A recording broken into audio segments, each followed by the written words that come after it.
Hi, in this video, as part of your self-preparation plan, I would like to talk a little bit about your speech protocol.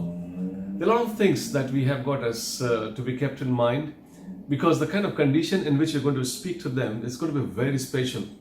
It's one huge occasion that you have been waiting for. The time has come. You're going there and then you can't take things for chances, and you can't also expect them to mislead you. And for that, a few of the suggestions, small ones that I'd like to mention here. See, my generation is touchy about those slangs, and you have to be careful about those words like yeah, yep, ma'am. You have to use madam.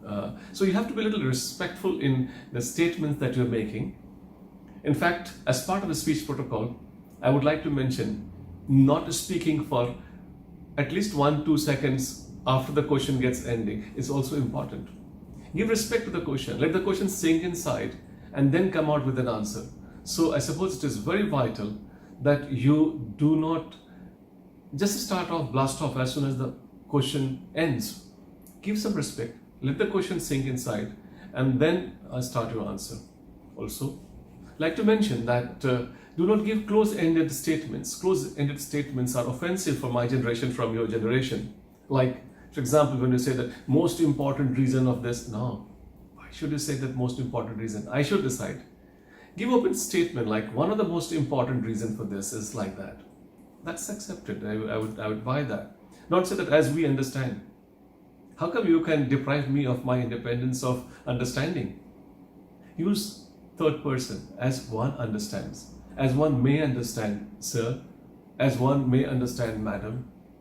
As my reading suggests in this direction, some formal way of going about it, because you're interacting with somebody where you would be like one of them at the fag end of your career or even after you finish off your working career. So that respect has to be there in your speech. Also, I would like you to be mindful of the structure of the answer. It should start from the core of the question and then actually end at the core of the question. This is very important. That means sometimes I find some students, they give a tangential answer. They start from here and end here. The question score is lying here. Some of them have got peripheral. They start from a periphery, come to the core of the answer and then end at the periphery. That restructure of answer. That's not something which I'm interested.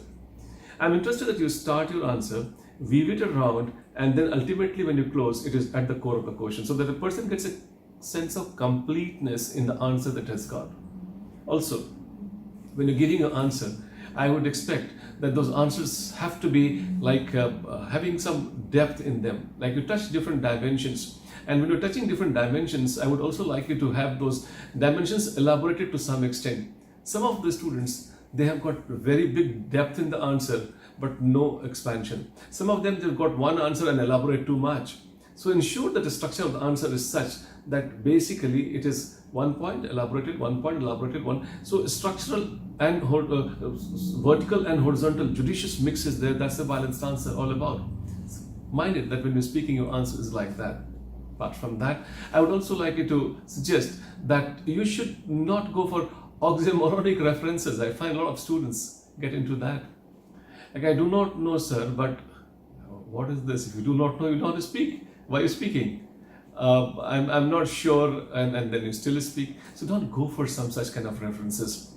Another very vital part of your protocol of speech is that try and ensure there is a hope and positivity in your answer.